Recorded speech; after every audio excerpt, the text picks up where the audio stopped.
So hey, hi, hello everyone. Whoa, what a surprise. An actual art rambles here. And I'm here to talk about the picture in the background. I'm so happy. I'm so happy, but in a sad way. So, if you guys don't follow my Twitter or my Instagram or my community tab, I recently hurt my wrist really bad last week. And it was so bad that it just threw a wrench into all of my productivity and everything I was working on. And it caused me to have to like really self-reflect because it was serious pain. I'm not over exaggerating here. It was a very painful wrist issue that I was going through. And it was the first time in my life where the issue was constant. So even when I wasn't doing anything, I was in pain. Not a fun time. Not a fun time. And I had to go get a wrist brace. I had to get some special medication for it to help with, the joint swelling. Because I either have carpal tunnel or I'm slowly developing arthritis. Either of them are not good. And besides doing stretches and exercise, there's not much else you can do about it. So we're also in a time right now where, going to a doctor, if it's not serious, is kind of important if you're not in a serious condition. And I was actually debating on whether or not I should go, because that's how much pain I was in. It was the first time, like I said, I had a constant pain where doing nothing had it keep going. And for the first entire day, I was dumb. I had a little bit of pain. It was a little bit of pain. And I pushed through it because I'm a workaholic. And the next day, it hurt so bad, guys. So bad that I couldn't do anything for that entire day. I couldn't hold a book. I couldn't play a game. I couldn't text my friends. Everything hurt. I couldn't even eat properly. I had to eat with my left hand. It was not fun. But I had started this sketch of my character Adrian, who is one of my marked mage babies. And Adrian is the Shadow Mage, and I did this sketch on my iPad a little bit ago, and then I decided to add more to it because one of my biggest inspirations is my friends, and one of my biggest friends that's been inspiring me a lot lately is my friend, the Zodiac Lord. He does these really big, beautiful illustrations on his DeviantArt and his Twitter, and he also puts a lot of, in-depth stuff in between them, and I've been in a bit of a rut lately. I've been in a role. I've been getting a lot of work done really fast, and I've been streaming a lot more before, my wrist issues kicked in. And I was having a blast doing something for myself. A lot of people who do freelance, we talk about this, but it is true. We feel guilty when we want to do personal stuff for ourselves. When we have stuff that's due, when we have stuff that we have to do, doing little things for ourselves here and there, it makes us feel really guilty. And we end up being at a point where we end up not doing stuff for ourselves. There have been so many pictures that I've missed out on because of the fact that I was like, well, I got a lot of work to do. I just won't do. I had so many whips and stuff in progress back in my 2019 folder of stuff I just did as a brain dump, and I really wanted to do more with. I've had so many sticky notes for little art series ideas, but that's a lot of time and effort that I'm like, well, I should be putting that into my work. And because I have such a bad issue and my computer issues, I tend to have it be where okay, when my work day is done and I'm done doing my work for the day, I'll just let my computer rest and I'll, just chill out, which is why I've been slowly doing more and more with my iPad. But what really sucked and why there's random kind of weird cuts and breaks in between the audio, or not the audio, the video, is because I could literally only work on this picture in 30-minute chunks. And I decided to work on this because when I was trying to work on commissions through my wrist pain, nothing was looking right. And I always have this mentality, and I'm sure a lot of people do, where when it's something that's commissioned, I want to give the commissioner my best product. They're paying good money. I want to give them what it's worth. And if I'm not confident in it, I'm sure they're not confident in it. And realistically, in most cases, I'm sure many of them won't care. But I care. We artists, we care. So I was slowly working away on the Adrian picture, and I did the whole thing on my iPad in between things, and it was terrible. It was terrible with the wrist pain. But I stopped myself when the pain came back. I'm taking it easy. My wrist is slowly getting better. But it just sucks because now my productivity is cut in half with what I was doing before. But anyway, I decided that I was going to do a picture of my friend Adrian. my baby Adrian. And I wanted to do a little bit more of a mood picture and a meaningful picture.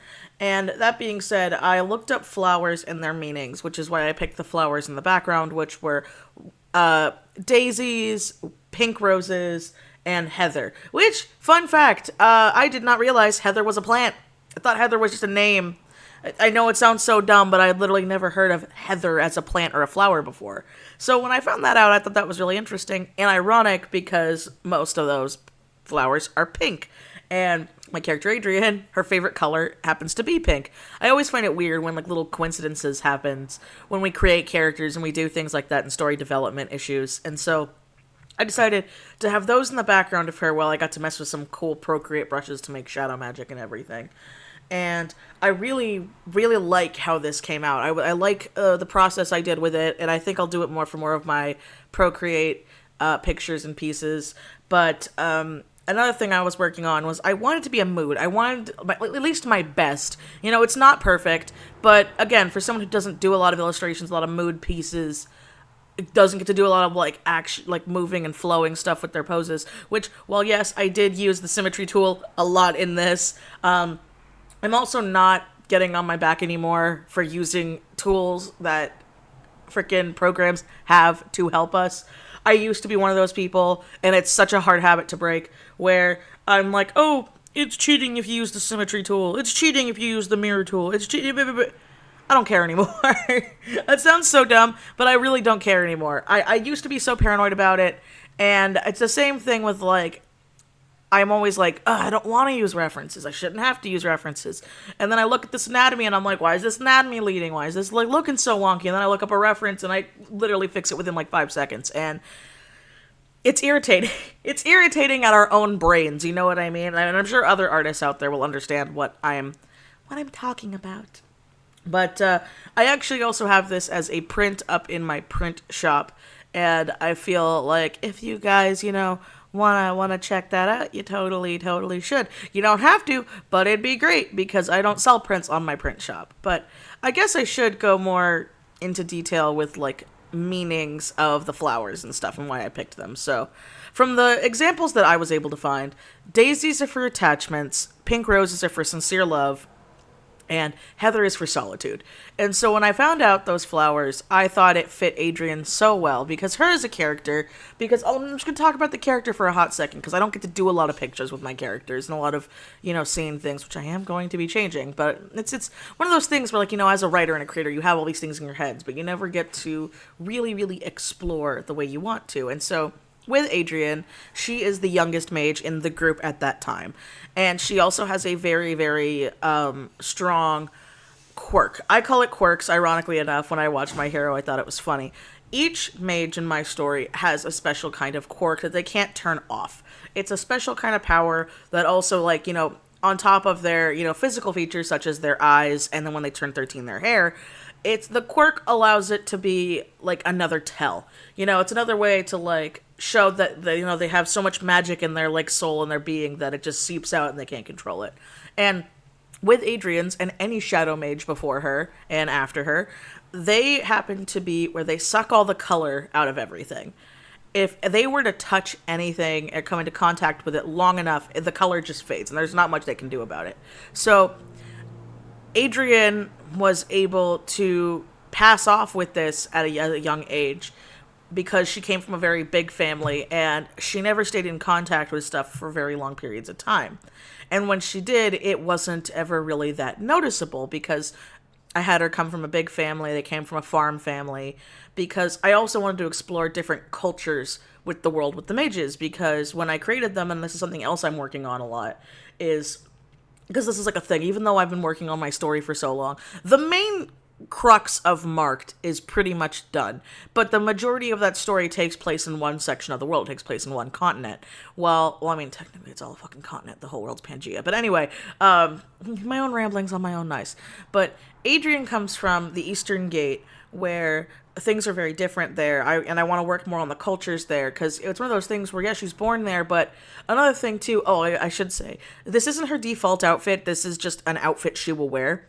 Another thing I'm working on is getting more outfits for my kids because my babies, my characters, especially the marked ones, they wear different outfits very often. They have default outfits, obviously, for easier to draw and commission and stuff and get art trades and stuff, but they also have outfits for, like, special occasions, for, like, their cultures from where they're from, things like that, because I mean, I think that stuff's kind of neat in fantasy stories. Same with, like, people in general. You see that in real life where you see people dressed from where they're from and their cultures and share it on their sleeves. But with Adrian, because of her issues, because she also has some issues that I definitely can't talk about, she always likes to keep, like, a certain distance. Even with her best friends, even with her mentor and her somewhat romance interest, she keeps, and I say romance interest for a reason. Nothing really happens there, but it's little kid love because she's 13, 14. I did make her look a little older here, but I wanted that to also be on purpose because of the world it takes place in. The kids have to grow up a lot faster. A lot like how, in our world back in the olden times, you had to grow up a lot faster. Someone living to 30 was amazing back in those days. And so, because of that, though, one of her favorite colors is pink, and she always has to keep a distance to enjoy the colors because of her magic. And it was one of those things where it was like, I originally started with this sketch with just her on the front and just messing with some magic. And then I'm like, ooh, I'm going to add some extra stuff to it. And I was able to play with some filters and some cool things. And I learned something new recently that isn't that new, and I might be making an art rambles all about it because I think it's fascinating. And it's one of those things where even in my art history classes, we were never taught about that. And in my APR classes, we were never taught about it. And when I was talking to, like, my patrons and some of my friends, they're like, yeah, Michelle, you didn't know about that? I'm like, no, I didn't know about that. So I'm going to be talking about that pretty soon-ish, once my wrist is a little better.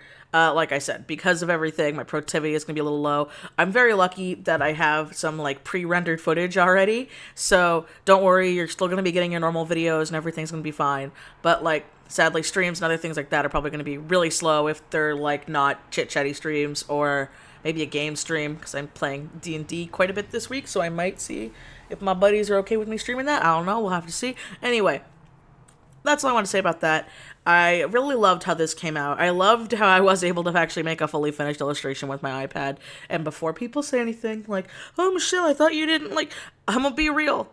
If my computer wasn't a piece of shit and my wrist wasn't in pain, yeah, I probably would have wanted, I actually would have much rather wanted to do this on Sci and do this digitally so I could do it in higher resolution. But, again, this was a personal piece, something done for myself that I very much love and really appreciate, and how it came out.